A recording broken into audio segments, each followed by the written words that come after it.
भ्रष्टाचारी बाबा, भ्रष्टाचारी बाबा, भ्रष्टाचारी बाबा, लाल धागे वाला बाबा, वकील एकता जिंदाबाद, वकील एकता जिंदाबाद। लाल अगर काले से टकराएगा सीधा ऊपर जाएगा, लाल अगर काले। और अब देखते हैं खबरें विस्तार से। पीड़ित परिवार की पैरवी करने पर एक एडवोकेट को कथित रूप से झूठे मुकदमे में फंसाने के विरोध में अधिवक्ताओं में जबरदस्त रोष फैल गया है। अधिवक्ताओं ने तथाकथित लाल धागा बाबा के खिलाफ मोर्चा खोलते हुए उपखंड कार्यालय के बाहर जोरदार प्रदर्शन किया। इसके बाद उन्होंने उपखंड अधिकारी दीपांशु सांगवान को मुख्यमंत्री के नाम ज्ञापन सौंपकर निष्पक्ष जांच की मांग की। ज्ञापन में बताया कि एडवोकेट गजेंद्र गर्ग पीड़ित परिवार सत्यनारायण मीणा की ओर से लाल धागा बाबा उर्फ पप्पू मीणा के खिलाफ कानूनी लड़ाई लड़ रहा है। इसी क्रम में बाबा और उसके समर्थक लगातार एडवोकेट को डराने धमकाने का प्रयास कर रहे थे। अधिवक्ताओं का आरोप है कि पैरवी रोकने के लिए षड्यंत्र पूर्वक वकील गजेंद्र गर्ग के खिलाफ SC/ST एक्ट का मुकदमा दर्ज कराया गया, जिसकी जांच केकड़ी CO सर्किल से हटाकर किसी अन्य सर्किल को स्थानांतरित करने की मांग की गई।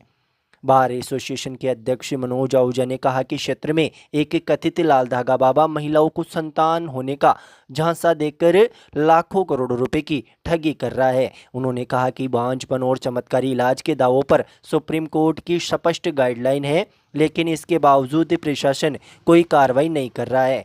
आहूजा का आरोप है कि बाबा अपनी तथाकथित पहुंच और मंथली देकर प्रशासनिक कार्रवाई से बचता आ रहा है। उन्होंने बताया कि एक प्राचीन 500 साल पुराने मंदिर को तोड़वाने के विरोध में एक परिवार कई दिनों से धरने पर बैठा है, लेकिन शासन प्रशासन ने अभी तक कोई संज्ञान नहीं लिया।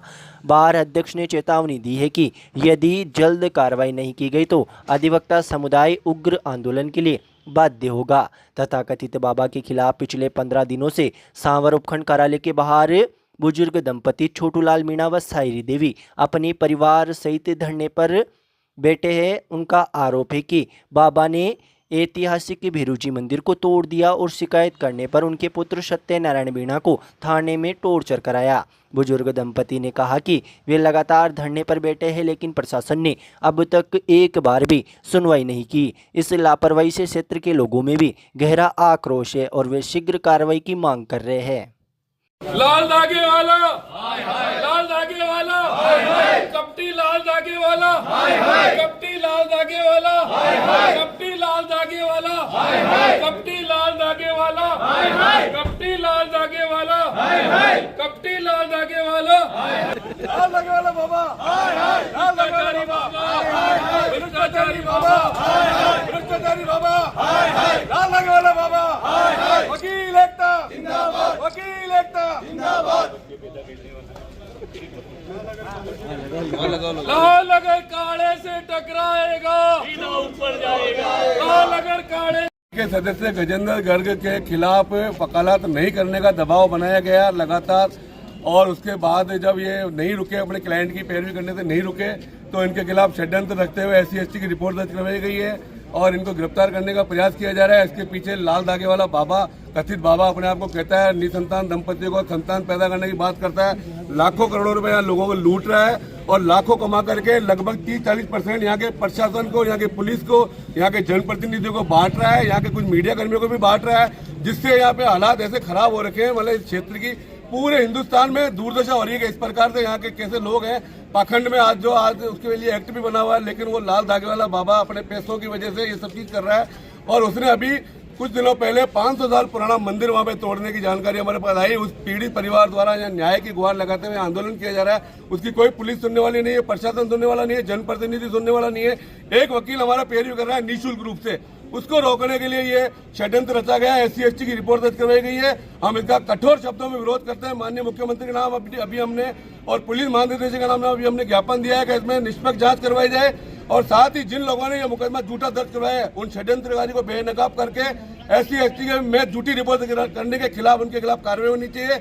यदि नहीं करवाई गई तो ये बार एसोसिएशन यहाँ पे रोड पे आएगी और फिर ये पुलिस प्रशासन और ये जो जनप्रतिनिधि जो भ्रष्टाचार फैला रखा है उसके खिलाफ हमें आंदोलन करना पड़ेगा। इसलिए हम आज निवेदन कर देते हैं। अभी जो आंदोलन है, अभी शांतिपूर्ण धरना चल रहा है, शांतिपूर्वक आंदोलन चल रहा है, और हम प्रजातांत्रिक व्यवस्था पर ज्ञापन दिया है। अगर हमारी सुनवाई नहीं हुई और हमारे अधिवक्ता के खिलाफ एक किसी ने उंगली भी उठाई या गलत मुकदमा दर्ज करने की कोशिश की गई तो हम यहाँ ईंट से ईंट बजा देंगे। मैं Manoj Ahuja, advocate, bar association अध्यक्ष। वकील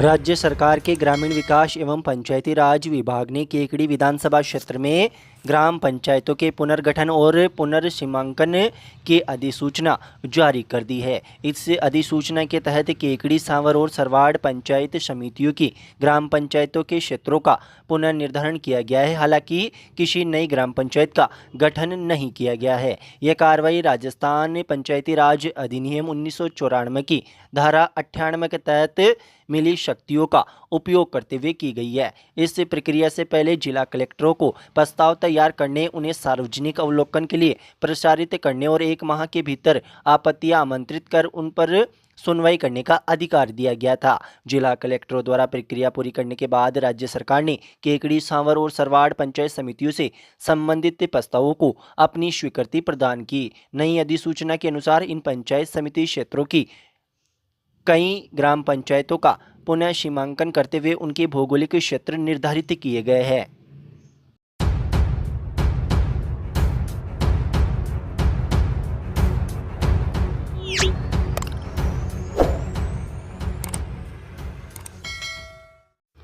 राजकीय जिला चिकित्सालय के ब्लड बैंक में रक्त की कमी की सूचना के बाद रक्तदाताओं ने पहुंचकर रक्तदान किया। ब्लड बैंक में पहुंचकर प्रोजेक्ट कोऑर्डिनेटर देसराज सिंह शेखावत, हेम सिंह शेखावत, इंद्र कुमार धानका ने ब्लड बैंक में पहुंचकर किसी जरूरतमंद के लिए रक्तदान किया। प्रमुख चिकित्सा अधिकारी डॉक्टर नवीन जहांगीर ने बताया कि रक्त की कमी की खबर प्रकाशित होने की सूचना पर रक्तदाताओं में जागरूकता आने लगी, जिससे रक्तदाता ब्लड बैंक पहुंचकर रक्तदान करने लगे हैं। प्रभारी डॉक्टर मुनीश गौड़ ने अपील की है कि रक्तदाता समय समय पर रक्तदान हेतु ब्लड बैंक पहुंचकर रक्तदान करते रहे, जिससे कि अस्पताल में रक्त की कमी नहीं हो। इस मौके पर TA Mahavir Vijay Vargiya nursing officer Mahavir Jhakal, councillor Vinod Sahu ने रक्तदाताओं को प्रशस्ति पत्र देकर सम्मानित किया। लैब टेक्नीशियन मनीष सैनी, कालू जहांगीर, लियाकत अली आदि ने भी इस मौके पर सहयोग किया।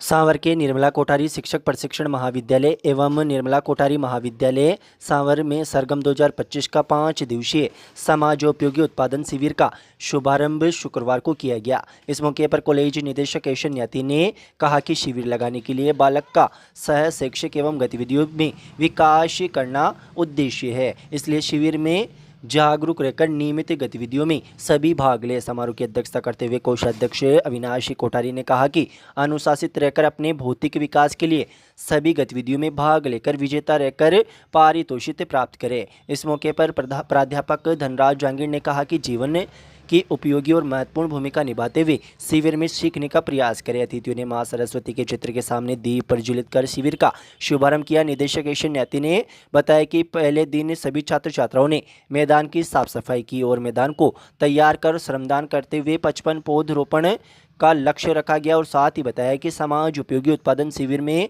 से मानव समाज में उपयोगी इकाई बनकर समाज को सभ्य बनाना उद्देश्य है। इस मौके पर प्राध्यापक चित्रलाल बलाई, मोनिका माहेश्वरी, आशा त्रिपाठी, सलमा गोरी, राजेंद्र मीणा, महेंद्र कुमार मीणा, तंजिम खान, कैलाश चंद्र, प्रहलाद गुजर, छोटूलाल गुजर ने सराहनीय सहयोग किया।